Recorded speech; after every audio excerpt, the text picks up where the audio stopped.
Olá pessoal, aqui é o André. Vamos falar um pouquinho de um grande gênio do xadrez, né?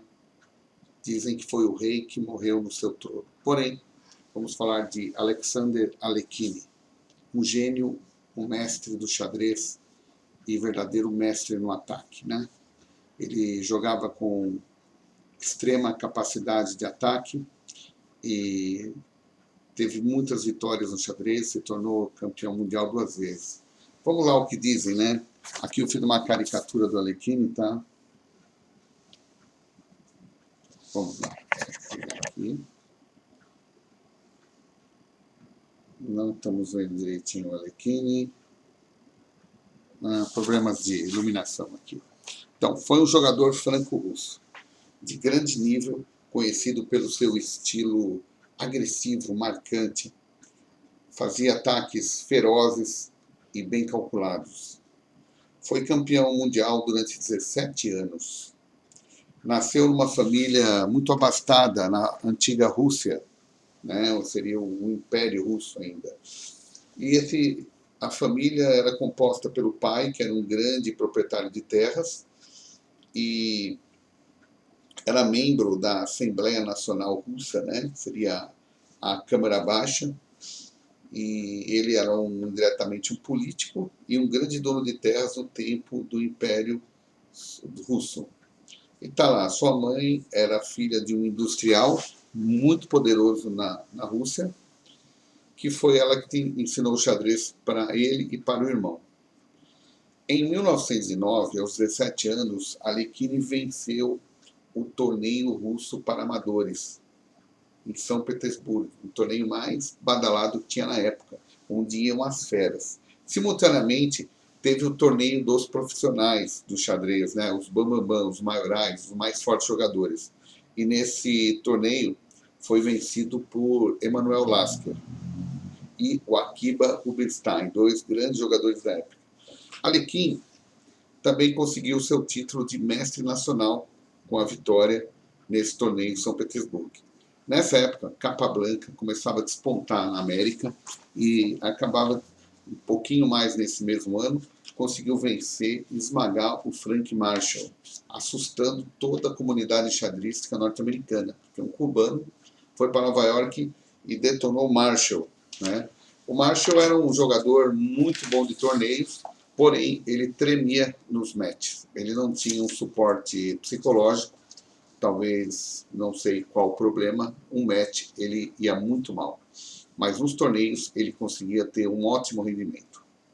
Em 1914, em São Petersburgo, o Alekhine conseguiu, através dos seus resultados, o título de grande mestre.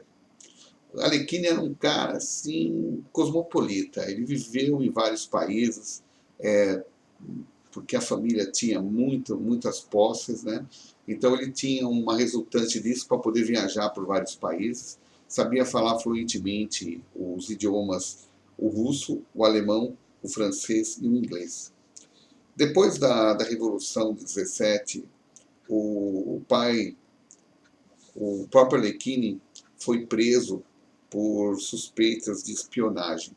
O seu pai foi morto, a sua mãe também foram presos depois da Revolução de 17 e condenados por aqueles lances que acontecem nessas revoluções socialistas, né?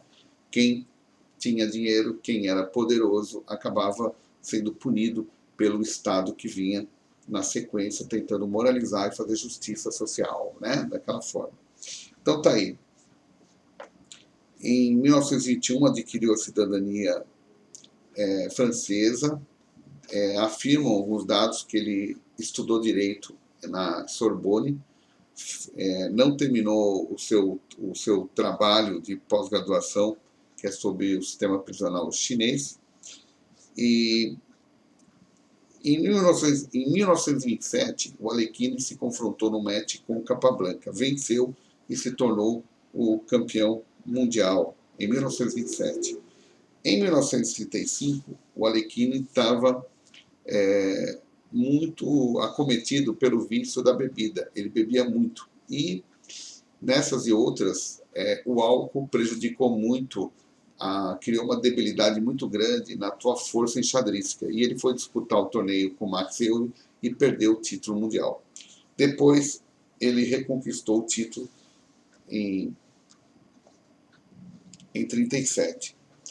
O Alekhine ficou campeão mundial durante 17 anos. Mas nesse período, de 1977, começou a ocorrer os inícios lá da Segunda Guerra Mundial. Aí, no período da Segunda Guerra, o xadrez ficou meio que parado. Então, os nazistas fizeram vários torneios na Alemanha e nos territórios ocupados, que seria a França, né, Polônia e outros países foram ocupados pelo eixo. Assim sendo, o Alekhine precisava sobreviver, porque a sua família já não tinha mais dinheiro, foi tudo apropriado pela Revolução Soviética, né, Revolução Comunista 17. Então o Alekhine ficou sem dinheiro e ficou à mercê de participar de torneios de demonstração e também começar a escrever matérias nos jornais, o qual ele recebia por isso. Porém, o Alekhine queria dar o fora da Alemanha, dos territórios ocupados, porque ele sabia que mais cedo ou mais tarde os nazistas iam também implicar com ele. Então ele fez um acordo com os nazistas, que ele ia escrever algumas coisas que os nazistas queriam que fosse escrita para poder se libertar e poder ter um salvo-conduto para ir para fora dos territórios ocupados, um território neutro, que ele queria justamente ir para Portugal. Assim sendo, a máquina de propaganda nazista usou a figura do Alekhine para publicar em vários jornais, revistas alemãs, textos discriminatórios, que discriminavam os judeus, né, acusavam o Lasker e o Steinitz de ter um jogo fraco, um jogo covarde, que os judeus não tinham capacidade de criatividade, de fazer um jogo de xadrez bonito, e outras coisas mais, né? Sempre voltando para aquela velha falácia da superioridade ariana. Então, os textos foram escritos, então a imagem do Alekhine já não estava boa perante a comunidade internacional, porque ele estava participando dos torneios que os nazistas faziam. Então é lógico, se você tem um torneio com um cara que é campeão mundial, o torneio vai para as esferas, fica sensacional, tem muita audiência, tem muita importância. Se um campeão mundial não participa de um torneio desse, o torneio não tem valor. Então o Alekhine, por uma necessidade de sobrevivência, ele aderiu a esses torneios que os nazistas faziam e praticamente deixou que algumas matérias fossem escritas sob seu nome. E aí já viu, a comunidade enxadrística internacional considerou o Alekhine persona não grata. A FIDE, né, a estrutura do xadrez internacional, passou a indiretamente perseguir o Alekhine, não dando chance nenhuma para ele. Aí o Alekhine ficou isolado, ele ficou em Portugal, no Estoril, num hotel, e nesse hotel, era um hotel muito grande, e tinha um outro hotel do lado, e tinha um jardim no meio. Porém, o que acontecia, já que Portugal era uma área praticamente neutra, fervilhava de espiões, tanto russos, ou melhor, soviéticos, espiões alemães, espiões ingleses, franceses. Então tinha espião de todo lado lá em Portugal, né? Então praticamente os hotéis eram um abrigo de espionagem e havia muitas conspirações e assassinatos, né, de pessoas importantes que tentavam fugir às vezes para os Estados Unidos, e o Alekhine estava querendo ir para a América, porém ele não tinha dinheiro. O Alekhine tinha só $500 lá com ele, né? E ele estava vivendo miseravelmente no hotel, né, em uma circunstância muito paupérrima, e os seus amigos enxadristas lá em Portugal estavam tentando ajudar ele, né, a arrumar um dinheiro aqui, um dinheiro lá para ele sobreviver, e o Alekhine estava abandonado, né? Ele não tinha onde jogar, não tinha com quem jogar, e estava esquecido porque os enxadristas, as corporações de xadrez, não queriam mais saber dele. E o Botvinnik estava subindo nos torneios, né? Botvinnik, um fenômeno, né? Um gênio, estava subindo, aparecendo, e o Botvinnik resolveu convidar o Alekhine para fazer um match, né? Já que o Alekhine era o atual campeão mundial, fazer um jogo com o Botvinnik para ver quem ia sair vitorioso. O próprio Alekhine, quando recebeu a correspondência, ficou muito feliz, ficou transtornado de felicidade, os seus amigos comemoraram, vão abrir uma champanhe, pô, o Alekhine vai voltar pro xadrez, vai disputar um torneio com o Botvinnik, e o Alekhine falou, pô, tô vivo, quem sabe eu ganho uma grana, hein? Mesmo perdendo o match, né, pro Botvinnik, se ganhar eu tô feito, vou ganhar prêmios, né, vou conseguir ficar bem aqui, eu com meus gatos. E se perder também vai receber um pouco de grana, notoriedade e uma reaproximação com o mundo enxadrístico. Então o Alekhine ficou muito feliz, parou de beber imediatamente, que o Alekhine sempre teve esse problema com o vício do álcool, né? Inclusive perdeu o torneio, o campeonato mundial por Elvin, justamente por isso. Então o Alekhine parou de beber, falou para os amigos, não, agora eu vou me concentrar, vou estudar aqui, vou me preparar para dar um pau lá no Botvinnik. Então o Alekhine começou a estudar muito, e nessas que ele estava estudando, ele saía de tarde para passear lá pelos jardins, depois ele voltava para o hotel e pedia o jantar na portaria e aguardava o jantar na sua suíte. Aí o que aconteceu, né? Esses hotéis, eles eram realmente uns hotéis sinistros, macabros, tá cheio de espiões, uma pessoa querendo matar a outra, né? Aquela coisa de filme, parece uma ficção, você não pode confiar em ninguém.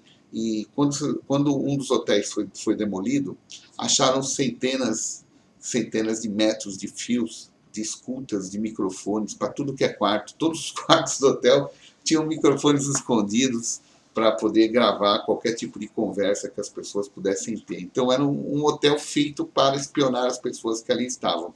E o hotel onde o Alekhine estava, estavam os espiões nazistas do eixo, né? Tinha japoneses e alemães, e os outros hotéis tinham os aliados, tinham os russos, os americanos, os ingleses, né? Estavam todos lá. Então, metade dos hóspedes eram espiões, né? Você imagina que clima. E assassinos profissionais, né? Aí, nessa situação toda, como eu disse para vocês, o Alekhine tinha saído para passear, todo feliz porque ia poder jogar com o Botvinnik, ia voltar para a sua suíte, ia continuar seus estudos, né? E o Alekhine costumava estudar assim, tinha uma poltrona, né, grande, confortável, ele sentava na poltrona, ficava o tabuleiro de xadrez, e do lado muitos livros que ele consultava, experimentava novas técnicas, estudava novas informações proeminentes do universo xadrístico cultural, né?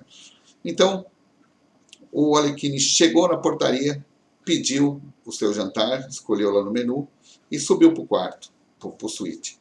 Chegando lá, o garçom, o funcionário do hotel, foi levar o jantar do Alekhine. Chegando lá, o cara bateu na porta, não abre. Bateu na porta, não abre. Falou com a portaria, pô, o cara vem aqui pedir, será que ele está dormindo? Não, já bati na porta muitas vezes.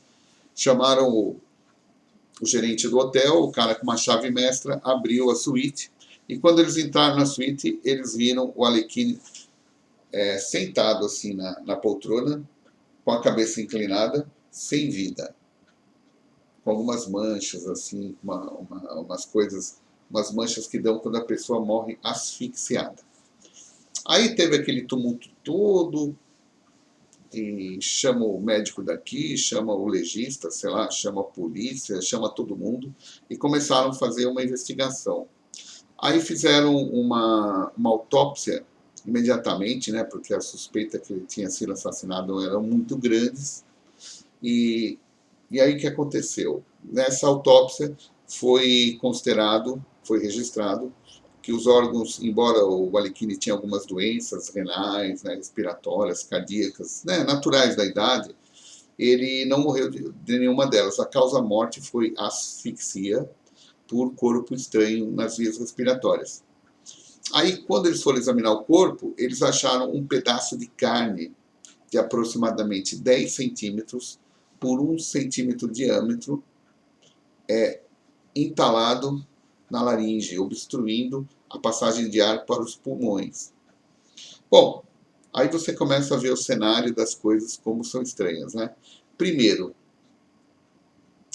uma pessoa que morre engasgada, com um pedaço de carne desse tamanho, ela vai morrer assim na poltrona? Não, a pessoa que está engasgada, ela vai tentar ir para o banheiro, ingerir água, tirar o objeto, ou tirar o corpo estranho com algum objeto, né? Tossir, plantar cambalhota, sei lá o quê. Mas não vai morrer sentadinho assim, com a cabecinha inclinada. Primeiro detalhe. Segundo detalhe é que, de onde que veio esse pedaço de carne, se ele tinha pedido o jantar e o jantar não tinha chego na sua suíte? Acho que o jantar ia chegar, ele ia se atrever a comer um pedaço de lanche, alguma coisa que tinha lá? Não, não. Então, sem dúvida nenhuma, eu acredito na minha versão, é que eles devam ter aguardado o Alekhine chegar no quarto, na suíte, e essas pessoas o imobilizaram e sufocaram com o travesseiro, com alguma coisa. E aí, depois que ele veio a falecer, esse pessoal introduziu, cuidadosamente, um pedaço de carne na sua via respiratória, para dar uma informação que ele engoliu aquilo, que o cara engolir um pedaço de carne de 10 centímetros, com mais ou menos 1 ou 2 centímetros de diâmetro. Cara, é uma linguiça. Como o cara vai engolir uma linguiça, cara, sem mastigar, né? Então, e aí interessante que o Botvinnik foi avisado da morte do Alekhine poucas horas depois. O Botvinnik sabia que o Alekhine tinha morrido. Mas as notícias só iriam chegar lá onde o Botvinnik morava na Rússia, lá na União Soviética, pelo menos 24 horas depois, um dia ou dois depois, porque naquele tempo não tinha internet, não tinha nada disso. Era um jornal, você publicava o jornal até chegar em outro país, um correspondente. E o Botvinnik ficou sabendo disso horas depois, misteriosamente. Né? Então, lógico que tem uma ligação, talvez o serviço de espionagem soviético da época. Não estou colocando a culpa no Botvinnik, muito pelo contrário, é um esportista genial, um gênio, e estava querendo disputar realmente o torneio. Porém, o serviço soviético de espionagem deve ter avaliado que, já que o Botvinnik ele ia jogar com o Alekhine, e se o Alekhine vencesse eventualmente o Botvinnik, ou que perdesse, o Alekhine ia ficar em evidência mundial de novo. E ajudar indiretamente a propaganda dos nazistas, porque ele era bem visto com os alemães, lá, com os nazistas. Então, o serviço soviético ia ter pensado assim, bom, se a gente der a chance do Alekhine jogar e de repente o Alekhine vence a partida, os alemães vão ganhar mais um ponto na sua propaganda internacional, né? Aquela coisa dos arianos que são superiores. Então nós não podemos deixar que esse jogador enfrente o Botvinnik e tenha a chance de ganhar. Por isso que acho que eles resolveram matar mesmo o Alekhine. Foi uma grande pena, eu também não sei o que falaram dos seus gatos.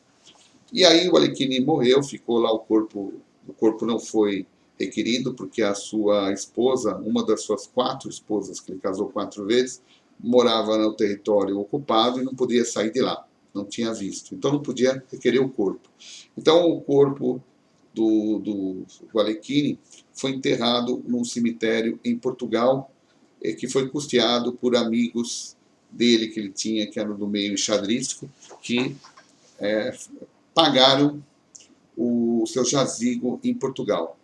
Porém, o Alekhine, quando morreu, ele tinha só 400 e poucos dólares no bolso, né, quantia irrisória, e ele vivia realmente de donativos e ajuda dos seus amigos que ele conheceu durante o período de ouro que ele foi campeão mundial. Bom, passou um tempo, depois de 10 anos, né, a guerra já tinha acabado, a FIDE resolveu bancar as despesas de trasladar o corpo do Alekhine para um cemitério famoso na França, do Parnasse, lá, né, um cemitério genial. E aí construíram uma lápide temática para o xadrez, elogiando o Alekhine com umas palavras bacanas, e ele acabou, os seus restos mortais estão até hoje nesse cemitério francês, de Montparnasse, é isso. Porém, alguns vândalos, né, porque já que o Alekhine tinha essa fama que espalhou que ele era um nazista, alguns vândalos lá, sei lá, pró-semitas ou sei lá o que, depredaram o seu túmulo, né, quebrando a placa de mármore, mas o túmulo ainda está lá, com os dizeres, né, sobre o Alekhine. Então esse é o fim trágico de um grande jogador de xadrez que o mundo teve, que morreu sendo campeão mundial, talvez seja o único que morreu e o título ficou suspenso. E aí eles tiveram que providenciar um novo campeão mundial. Mas está aí, vocês podem ver como a política ela acaba influenciando nos resultados da história do próprio xadrez. Infelizmente, não deveria ser assim, né? Mas tudo é política e tudo é dinheiro no universo. E o conhecimento acaba submetido a essas forças gigantescas que estão atuando aí a todo momento. Então fica para vocês aí uma história breve sobre o fim trágico do rei que morreu no trono, Alexander Alekhine, 1892-1946. Ninguém sabe dizer o que poderia ter sido da história se o Alekhine não morresse naquele ano de 46. Será que ele venceria o Botvinnik? Será que ele conseguiria encarar toda a avalanche de gênios soviéticos que estavam por vir? Será que ele ganharia os campeonatos mundiais por mais 1, ou 2, ou 5, ou 10 anos? Ninguém pode dizer, porque a sua vida foi interrompida. Então tá aí. Fica a história trágica de mais um gênio do xadrez. Muito bom dia, boa tarde, boa noite. Espero que vocês tenham uma pequena noção disso tudo.